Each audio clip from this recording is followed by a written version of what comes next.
Good morning, everyone. Welcome to the webinar. We're just waiting on some people are coming in. We'll just give them a couple of minutes to come in and then we'll start.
Okay.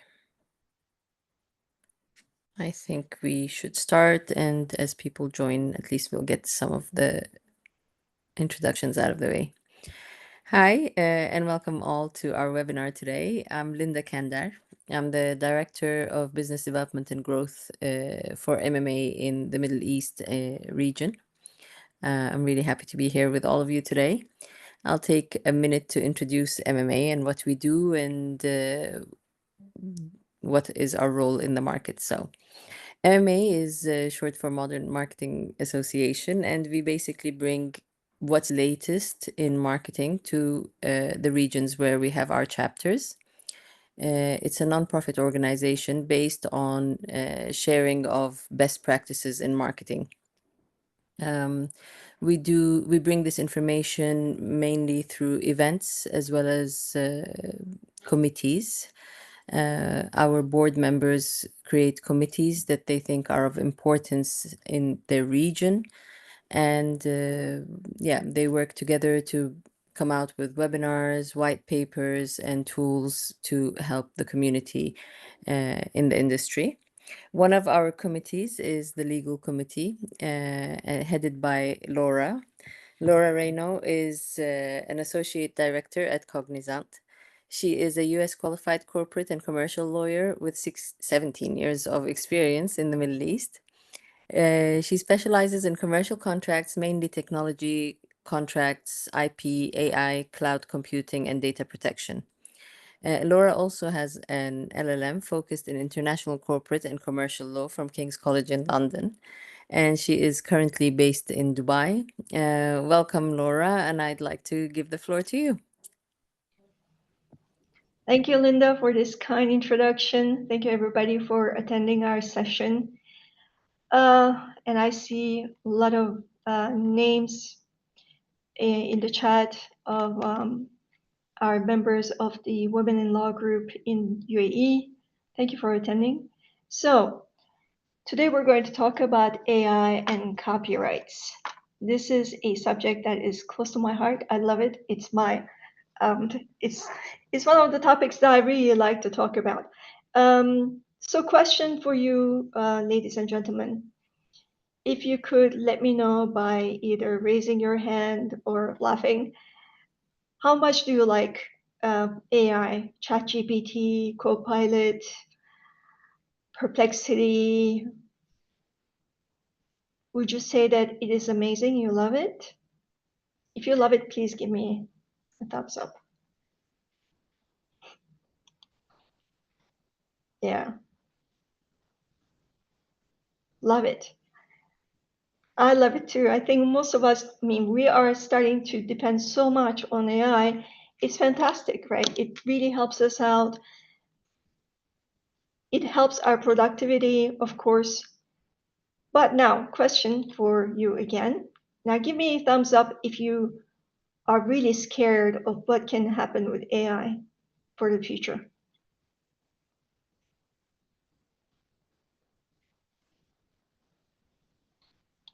Yeah, I don't see too many people raising their hands. But you see, this is not something that everybody agrees on. It looks like, can you go to the next slide, please? So some people love it, of course, but then there are some people who really, really hate AI.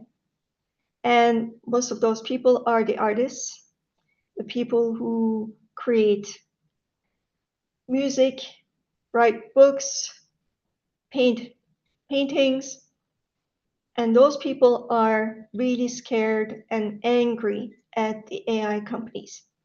As you can see in this wonderful art on the screen, they're saying humans used to make art. They would look at something, they get influenced, and then they write something completely new. It's brilliant, it's human-made art, it's unique. And then there comes AI. You have a bunch of stolen art that is fed into the machine, and then what comes out is this. So a lot of people are angry. Next slide, please. There's also moral panic about AI. There's always, the ongoing discussion about the profound risks to the society and humanity. An ongoing international discussion around how to regulate AI. And some people, like the artists, view AI as a Marxist nightmare because they say the works of millions of writers, millions of artists are accruing to a few capitalist owners who pay nothing for all that labor. Next slide, please. Now, are we going to the barricades? Or are they going to the barricades? Maybe not yet. Next slide, please. With this in mind, I wanted to take you back to intellectual property law, to the basics, so that we can continue about copyright law in general, okay? The dichotomy between idea versus expression. We know intellectual property laws are here for a reason, right? And the reason is that the society wants to progress science, culture, and to do this, the governments around the world, they give certain rights to people come up with unique and new ideas. And these ideas are protected under either patents, trade secrets, copyrights, even some can argue trademarks. The difference between ideas versus expression. So, for example, when you publish something, a process, a machine, anything that's manufactured, composition of a matter, that is protected under patent law. For a patent to be granted rights, it needs to be new, it needs to be useful, and it needs to be non-obvious. And what does the government grant for this? It grants you the right to exclude others from making, using, offering, for sale, selling, or importing that process or machine that you came up with. So when you have an idea, a process, you take it to the patent office, you register this idea in a way that somebody in your field can copy the same thing and make use of it. Of course, with your permission, because without your permission, they cannot do anything. And when I say permission, I'm talking about you can either sell it or license it. So it all comes down to money. For trade secrets, when you have a formula, pattern, compilation, program, instrument, device, method, you want to keep secret. But you can, because it's so secret that if you give it to the patent office and they publish it, it is no longer of value to you, so you have to keep it secret. And how do you keep this secret? You sign NDAs, you take some reasonable steps to protect that information. And the government gives you the right to prevent unauthorized disclosure or use of your trade secret. Then there comes copyrights. Copyrights protect expression. Literary works like books, movies, music, art, software, anything that is fixed in tangible medium. It needs to be original and it needs to have some minimal creativity involved. The owner of the copyright, the author, will have a right to exclude everybody from the right to reproduce, prepare any derivative works, distribute, perform, or display the copyrighted work. Can we go to the next slide, please, Zainab? Copyright protection is formality-free in countries that are party to the Berne Convention. What do I mean by formality-free? Like we said in patents, you have to go to the patent office and register your patent, your machine, or your idea in order to benefit from the rights. With copyrights, if the country you're in is signatory to the Berne Convention, it's an international convention, then you don't have to take your book or your movie to the patent office, to the copyright office in order to benefit from the benefits. 181 countries are signatory to the Berne Convention. In the Middle East, all the countries are signatory except for Iran, Iraq, Palestine. So basically, the minute you write an email, the minute you write a poem, you write a song, you write a book, you write an article, you have copyrights of that material. What do I mean by copyright? You have the rights. That means nobody else can take your material and use it like it's their own. Next slide, please. Again, going to the copyright law in a nutshell. Copyright protection attaches automatically. You don't have to do anything. If it's original works of authorship, it's original expression, and it's fixed intangible medium of expression. What do I mean by this? For example, I come up with an idea for a beautiful, wonderful book, right? I say, I'm going to write a book on mangoes and the benefits of mangoes, how it is wonderful, what a fruit. And then my friend Carolina says, oh, wow, this is a great idea. And she sits down and writes the book. Can I sue Carolina for copyright infringement? Now I want you to vote. If you say yes, please give me a thumbs up.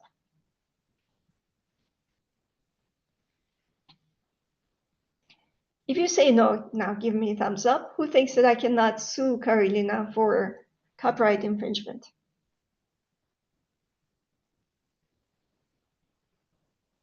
And Carolina says, don't sue me. Carolina, I'm not going to sue you. You're right. I cannot sue her. Why? Because I did not fix my idea in a tangible form.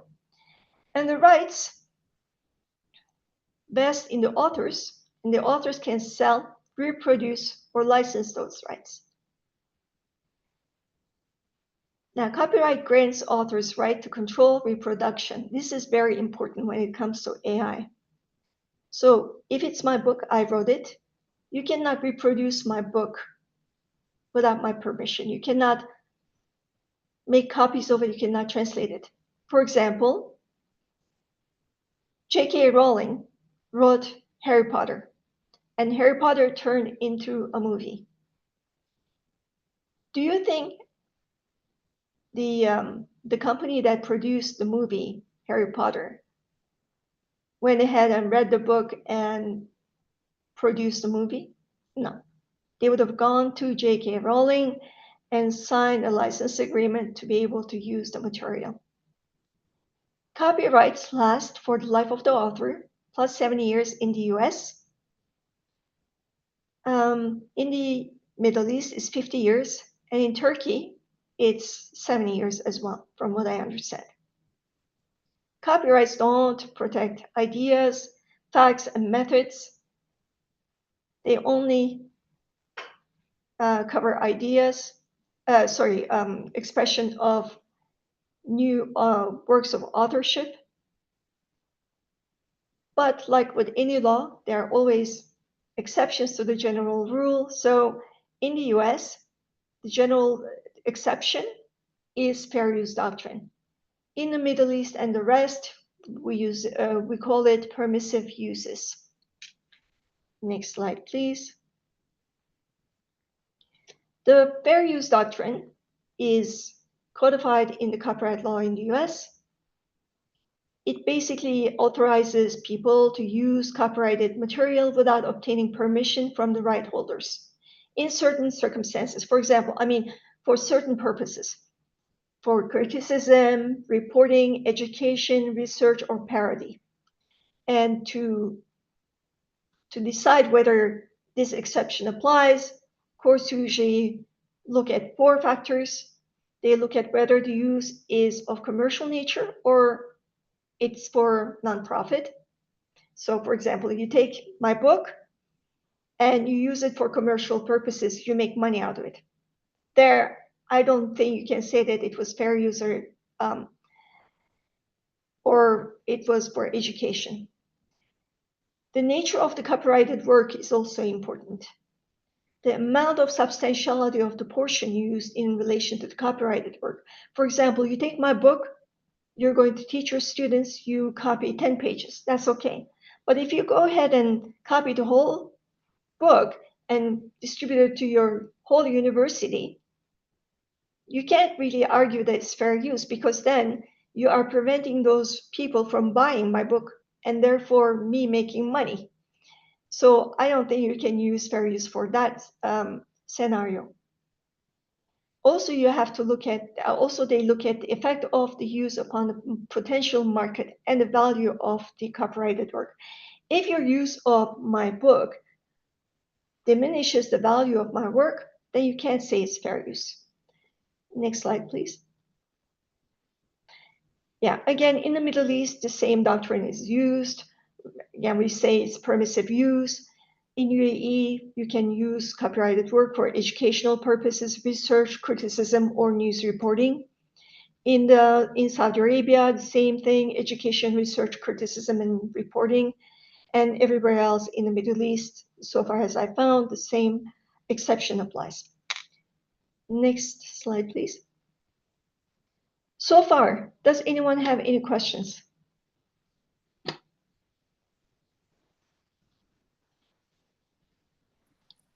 There are no questions in the chat. Please, if you No. have any questions, let's put them into the chat and then we can answer them during the webinar. Okay. Let's talk about derivative works first. This is very important for AI because, you see, derivative work means work based on one or more pre-existing works. It's like the translations, musical arrangements, motion picture versions, like Harry Potter. We talked about Harry Potter, where there was a book and then it turned into a movie. Like a book that gets translated into Japanese. All those new works are derivative works, and derivative works are still copyrighted. So because Harry Potter was written in English, it's copyrighted.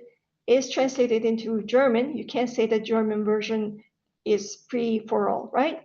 It's still copyright protected. So copyright law grants the authors this exclusive rights to the derivative work. The question becomes, what is derivative work? And how far do you want to go?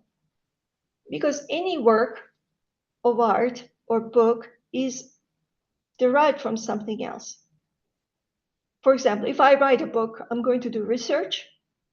Based on the research, I'm going to write a book. or I'm going to write a book based on the books that I read.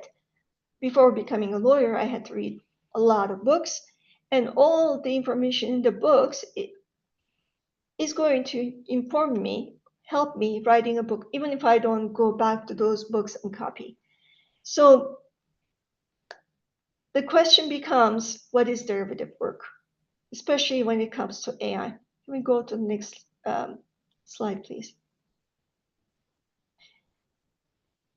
So if we don't have any questions so far, I'm going to now start talking about AI and copyright issues in AI. There are basically three issues with AI and copyright law. The first one is the input. The question becomes, when does making copies of copyrighted works as training data for AI infringe copyrights of those works? The second issue is the output. Are AI-generated outputs infringing derivative works of ingested content? And the third question is, who owns copyrights in the outputs of AI? So 3 buckets for copyright issues. Next slide, please. Input of training data. We have learned so far, everybody has become an AI expert. We're constantly talking about AI, and I'm sure you have heard about the data that goes into the large language models. Because the owners of AI tools, they need lots and lots of data in order to train their models so that they have quality outcome. And how are they going to find all this input, all this data? They have been web crawling for text, images, on websites, and they have been using all the material to train their large language models.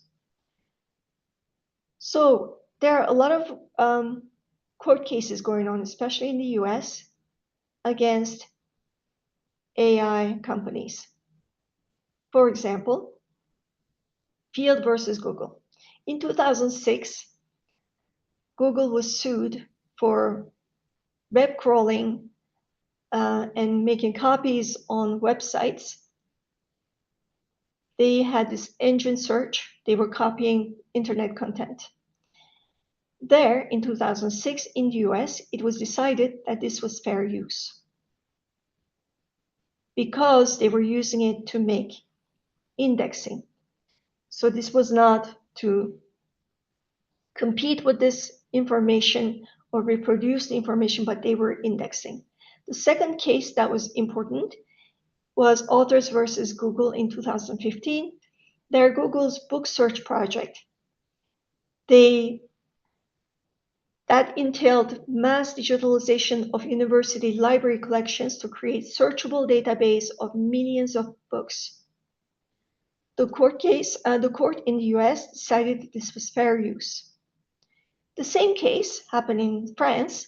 Now, the court in France decided that this was not fair use, this was infringement of copyright law.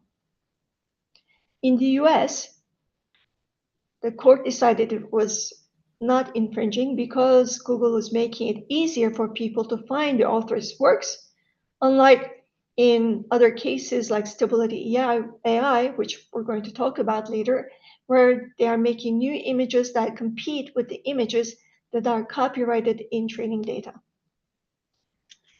I see there are questions in. Yeah. The line and screen is cutting. Could we get a record, please, after the session? Yes, we will be sending out the record.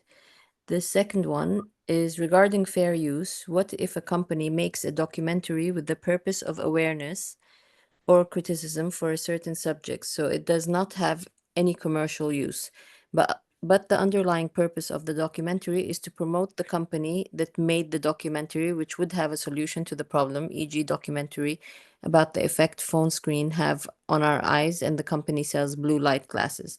Do you think that would refute the argument of fair use? No. Again, if this is brought to a court in the US, they will look at 4 things. Are you making money out of this? If you're not making money out of this, you are somehow deriving benefit from it, right? Let's look at the benefit. Are you, because of your use, because of your documentary film, is this company, the owner of this work, losing money? If they're not losing money, if you're not making any money, and if you have not copied everything in this documentary film, there is good argument that it is fair use. But if you are making money, and because you are using this material, the copyright owner is not making money, then it's more likely that they will say it's infringement. It makes sense? Thank you. Yes, well noted. Thank you. Okay. Next slide, please. Back. There was a slide. Okay, this one. So the AI companies like ChatGPT that is being sued now, there are a lot of court cases against AI companies. They have a few arguments. So these companies are using fair use a lot.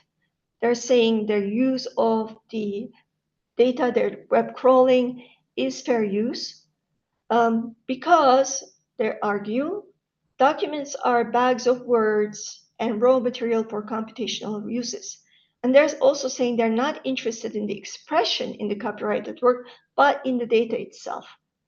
And they're saying data, facts, and ideas in the copyrighted works are not within copyright scope. This is an argument.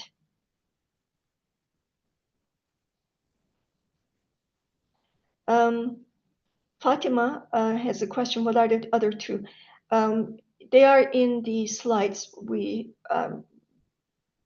It was in the earlier slides. So when we share the slides with you, you will see all 4 things that are factors that the courts in the US take into consideration. Okay, so AI companies are using these ideas as an argument. Also, they're saying,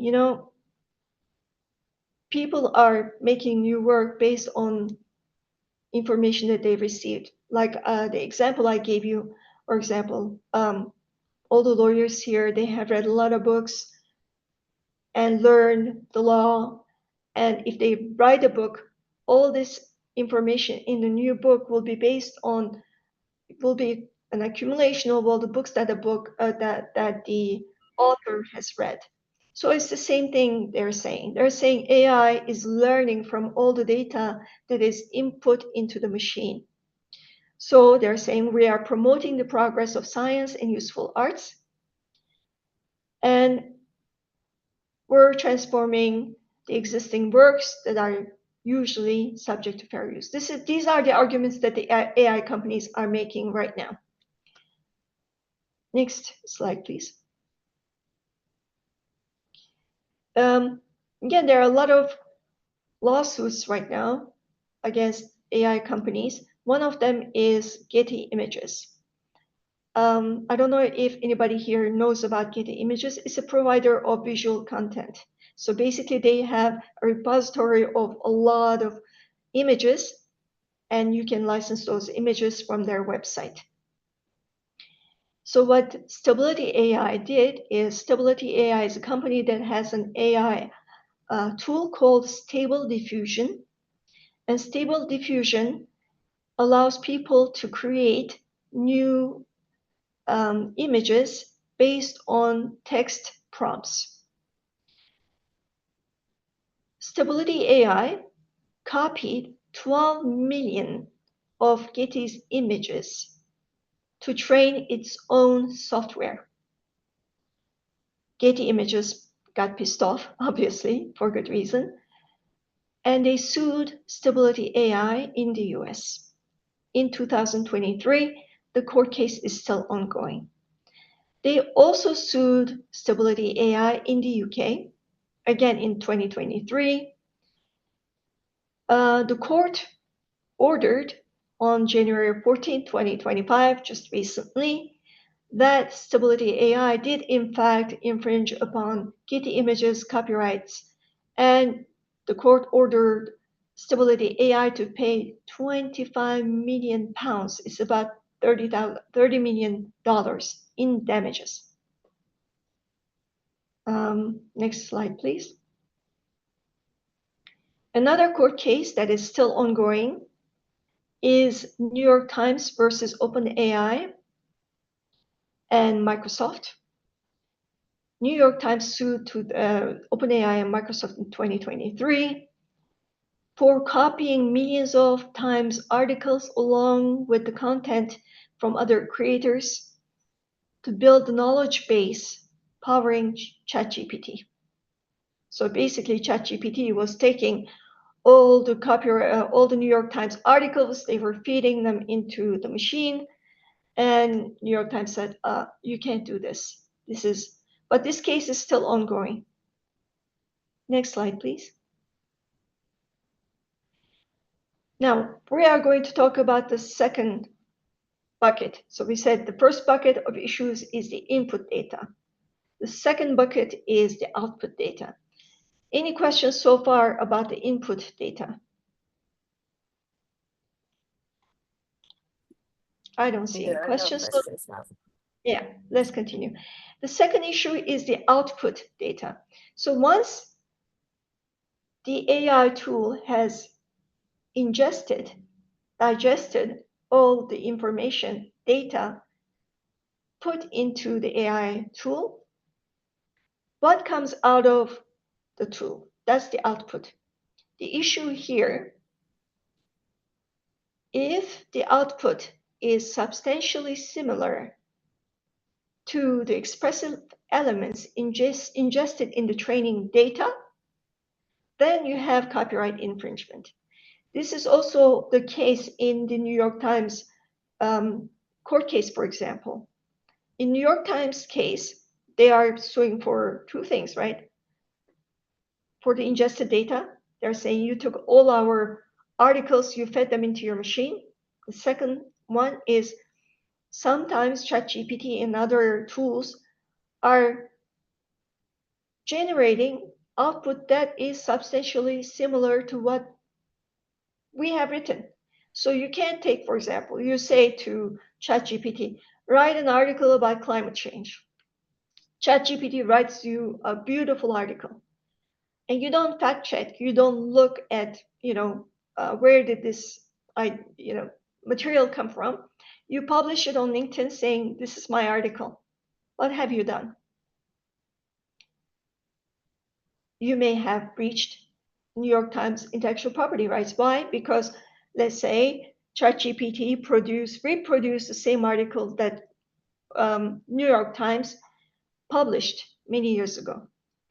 And this was going on, by the way, with ChatGPT and New York Times. This is one of the reasons why they got so angry, because the output data was the same as the input data. Go on, Linda. Yeah, there's a very important point I think Muhammad Shahrour is making. The New York case will test the core of AI, since AI learns from previous learning and Gen AI learns from current AI. So I guess this plays into what you're talking about, the source. Yes, I mean, these cases are going to determine. The joke is that it's either AI or copyrights, or one of the two. They can't coexist, right? One of them has to die, or morph into something else. Because if we are going to live with AI, one of them has to live. Another thing is we have to be careful about what we are using and what we are receiving from AI and how we are using it. Yeah, New York Times, of course, is going to be huge once we are all waiting for the result on that case. Next slide, please. This picture is from Getty Images lawsuit in the UK against Stability AI. You see the output of the stable diffusion was basically the same as what Getty Image had in its portfolio. So the tool didn't even change the image all that much. But one thing that it did is it did something funny to the trademark of Getty Images. Look at the name of Getty Images. It's even there. So here you have copyright infringement and you also have trademark infringement. So next slide, please. This is a picture that I think most of the lawyers have already seen. This funny guy, his name is Naruto. He's a monkey somewhere. David Slater was a photographer. He was wandering around and I think it was a zoo. He left his camera unattended. The monkey took the camera and took a selfie, this wonderful selfie. And then the People for the Ethical Treatment of Animals, PETA, in the US, is a nonprofit organization, sued David Slater in 2018. The argument here is Naruto took a picture of himself. Naruto owns the copyright.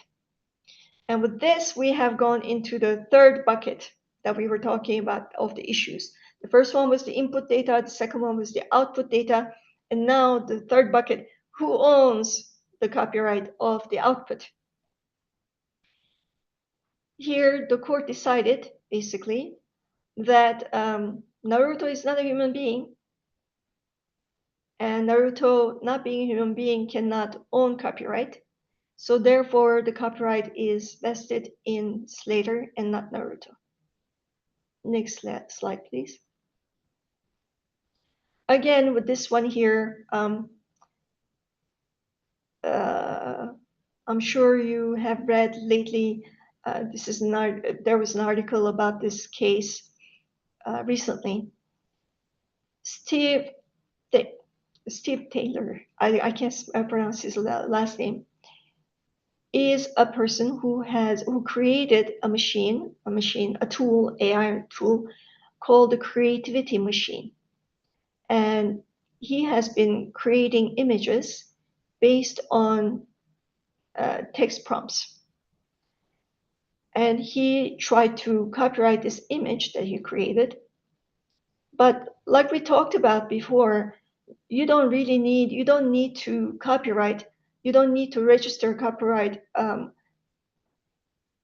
certificate with the copyright office in order to benefit from copyright law. But Steve Taylor decided, I am going to file for registration. Why? Why does he want to do this? Because he wants to be able to sue.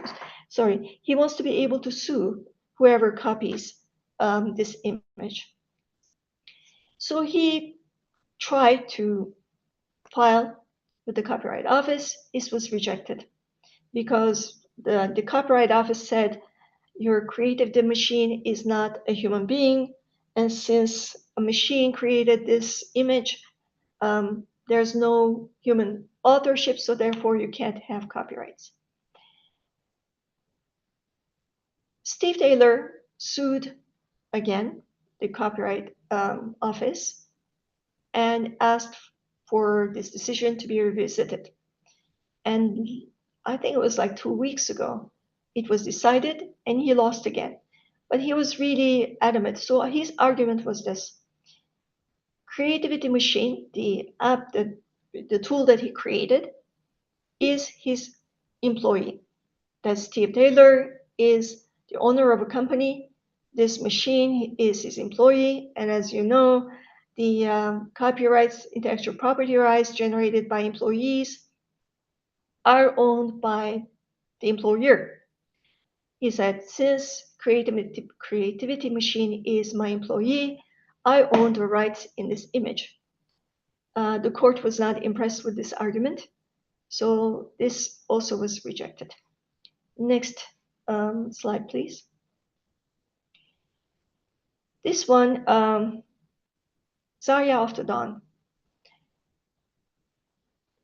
This lady, she was using Midjourney to create images. She created a book, a comic book, with images created by AI, Midjourney. And Copyright Office registered the copyright. And then she went on the social media and she was excited and she started talking about, yay, I was able to copyright my AI generated images and I'm super happy and all that good stuff. And then somebody from the Copyright Office saw these posts and said, oh, wait a minute, you have to come back. They withdrew this registration. I said, again, Midjourney is not a human being, and you cannot copyright an image created by Midjourney or any AI tool.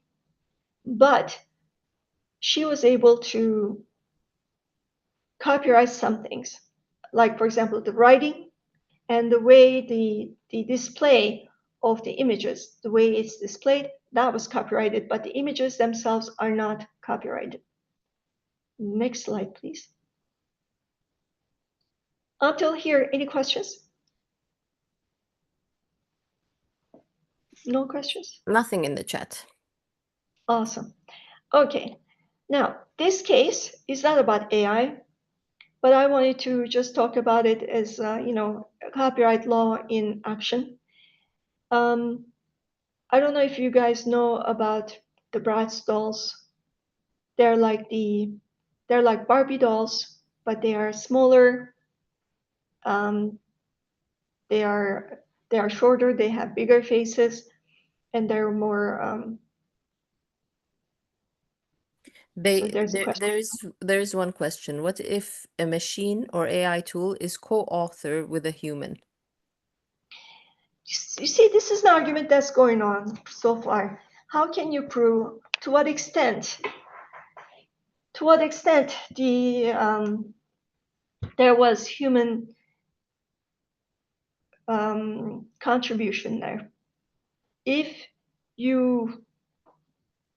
your ideas contributed to the image so much that you could argue, but so far the case law is pretty clear, and the Copyright Office also issued a letter saying images generated by AI are not subject to copyright registration. They cannot be registered. But of course, it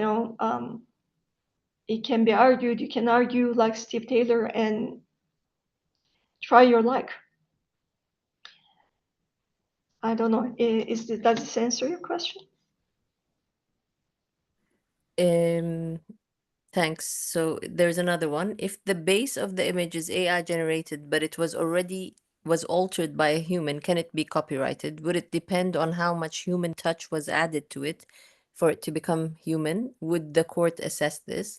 Seems to be in line with Suhaib's question as well.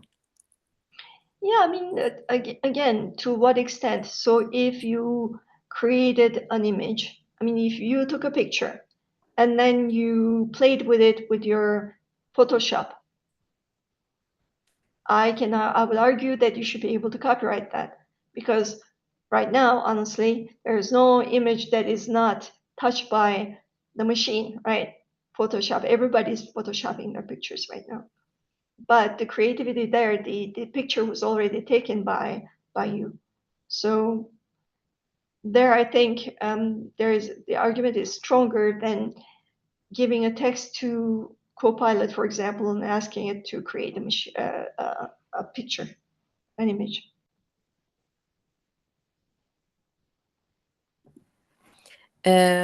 We all start to use AI to create material for training purposes and gain money. What happens when this material outcome is used by somebody as a resource for their own program? They can also make money out of it. I'm not sure I understand the question. So this is about the Yes. input.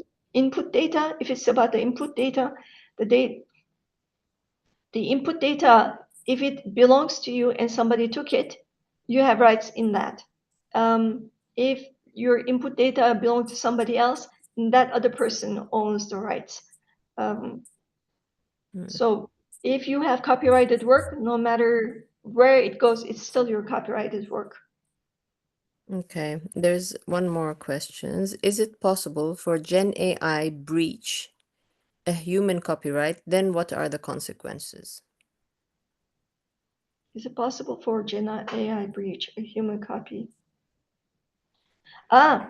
Very good question.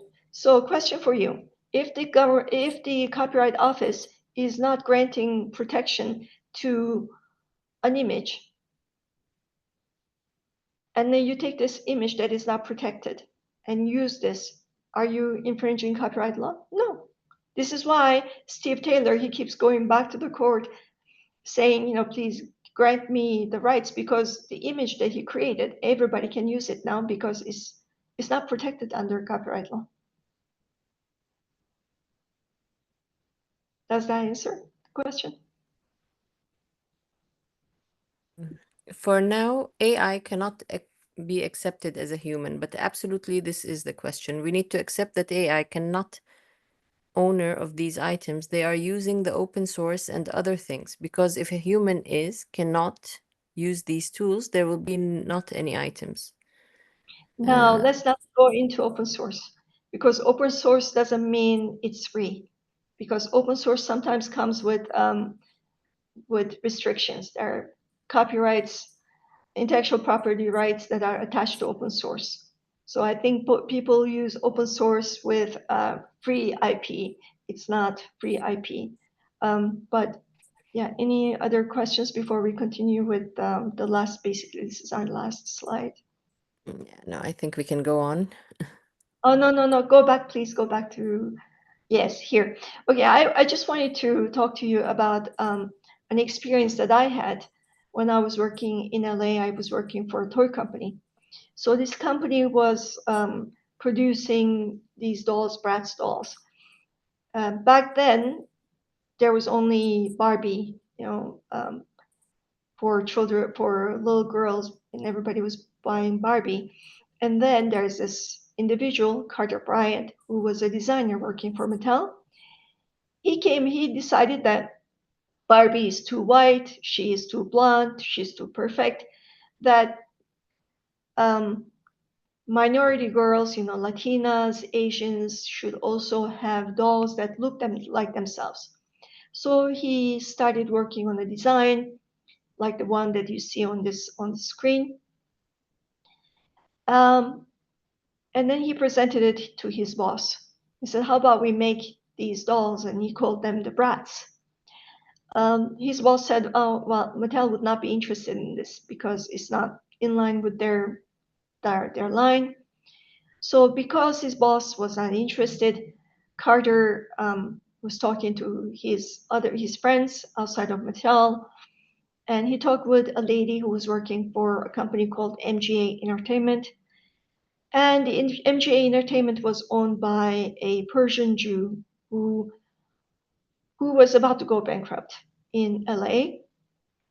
He had, you know, he was about to close shop. So when one of his designers came in, she said to him, "There's this friend of mine, Brian Carter at Mattel. He has a new design. What do you think? Should we take it from him?" So the person, Isaac Larian, is the owner. Isaac Larian looked at this doll. He said to himself, "There's nothing I can lose, right? There's not much to lose." So he sent the design to China, and he started selling the dolls. And these dolls have become a sensation. They were so popular, in fact, that when I started working in 2001 for MJ Entertainment, they were so, I mean, I think it was 2001, I can't remember now. They were so popular that we were hiring more and more people to the company. It was a booming time for MJ Entertainment. And then a lot of companies started copying the brats. So we used to go around trying to find infringing dolls, and of course the copyright was, we filed the copyright with the copyright office and all that good stuff. And then we found out that Mattel started to create dolls that look like brats. All of a sudden, Barbie started to look more ethnic, more Asian, darker hair, um, more proportional, like shorter Barbie and all that. And the owner of Bratz, basically MJ Entertainment, got mad. They are infringing upon our intellectual property. So we sued Mattel. We sued Mattel, and then Mattel sued us back. We sued Mattel saying they are infringing upon our intellectual property rights. They are basically stealing our design. Then Mattel sued us, and Mattel sued Carter Bryant, the designer.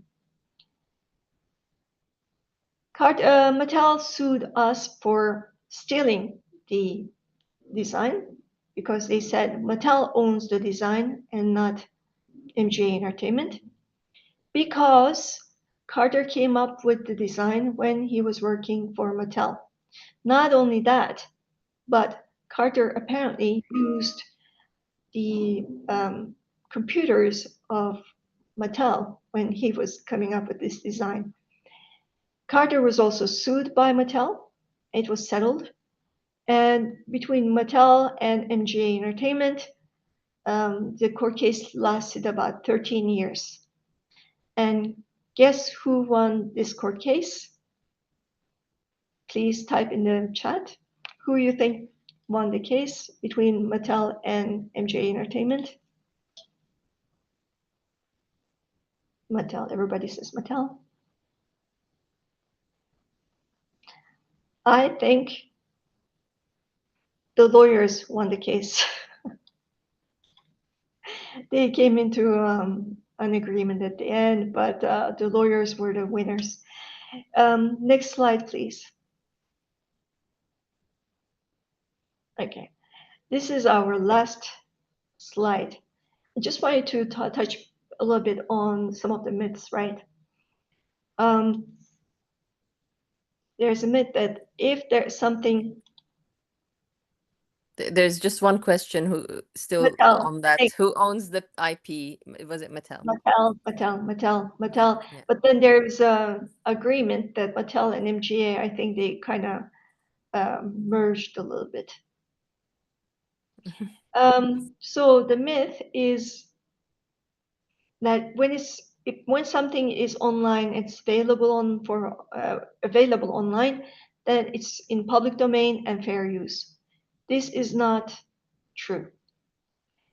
When it's on public domain and on the internet, it's still protected by IP. And you say, who cares? This material is in the US, why do I care? The owner is in the US, why do I care? And I say, you care, you need to care, because there are statutory damages that attach to copyright infringements in the US.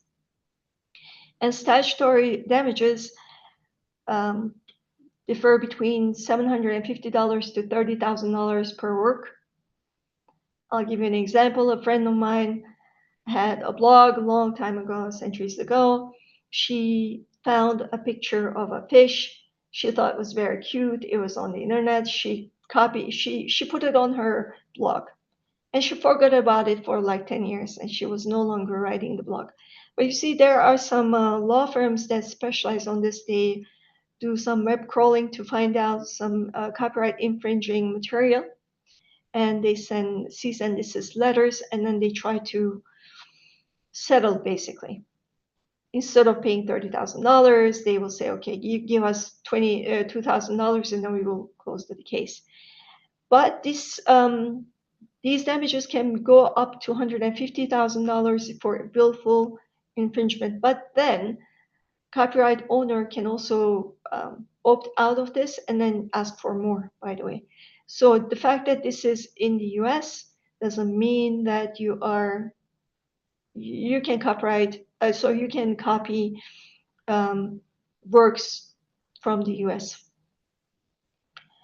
Another one, if you cite the source, then you are no longer infringing the copyright. So let's say you take somebody's, I don't know, Pink has a lot of nice songs. You take her songs and you put it in, and then you say this is by Pink. You cite the source. Are you good to go? No, you're not. It's still plagiarism. This is still copyright infringement, so it doesn't help you. Next slide, please. And we are done.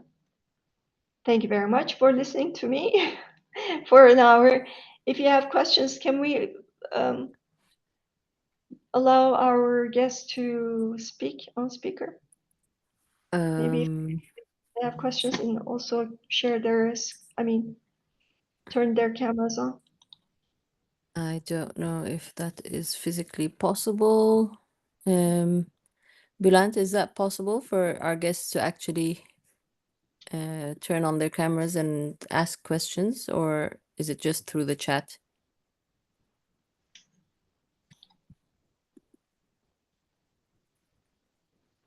Yeah. No. Okay, there's a question here. Yeah. Mohammed, your question. No, copyright law as it stands covers items in AI. I mean, the input data and output data is still under the copyright law. There is no special law that applies to IP in AI.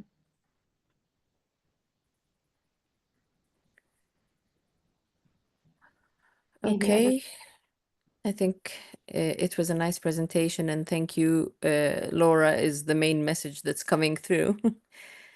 That was really very insightful, and it's very current and interesting cases. Laura, thank you very much. And I don't know, would you like to share? Oh, there is one question. Inspiration is not forbidden from the internet. That is a huge amount of information. AI basically doing this. This can be an argument, right? Inspiration is not forbidden form. From the internet. So, Yeah, inspiration is different from copying. Again, to what extent are you copying? Are you copying the whole sentence? Are you copying the gist? It depends on how much you're copying to, and for what purpose. okay, one more question. There were a few ethical debates going on regarding Gibi trend, but still people are making through ChatGPT and other platforms through the creator, though the creator has said not to. What do you think? When will this become a lawsuit? I'm not sure I understand the question, honestly. I'm not Uh, sure what the Ghibli trend is. I don't know. Maybe if you can explain, I don't know. Fatma, If you maybe you say, can tell us a bit more about the Ghibli trend. well, if somebody filmed something and already there's copyright attached to it, if I have a recording of myself, I already have I already have copyright in that. I don't have to tell you not to copy. It's already the copyright is already attached. So if on top of that I tell you is this copyrighted, don't do it. And if you still do it, it goes to intentional infringement, which means the fines are going to be higher. Okay, so one more question. Training material using AI is still subject to copyright, right? Yes, yes. Both the input and the output, and yeah, both Okay. of them.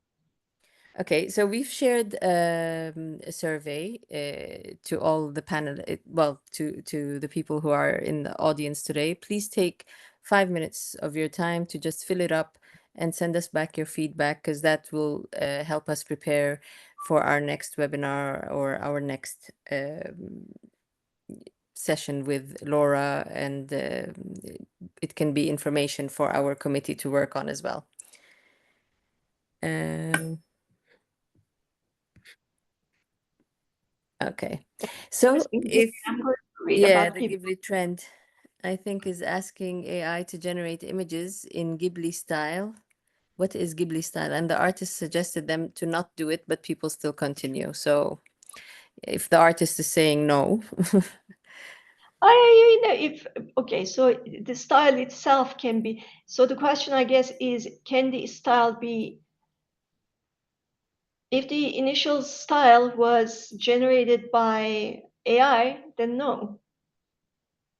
okay. Yeah, it's Japanese animation studio. Thank you, Karina. Yeah. Well, if the style was generated by AI, no. If the style was owned by a company that generated the style by itself, then yes, it's protected. You cannot copy somebody's style. Okay. So I think we've come to an end of our session. Thank you so much, Laura. You're welcome. We really appreciate all of your input. It was very interesting. And if you have any questions, please send it through and we'll try to get back to you as soon as possible. Thank you. Thank you Bye. very much. Bye. The survey link is here.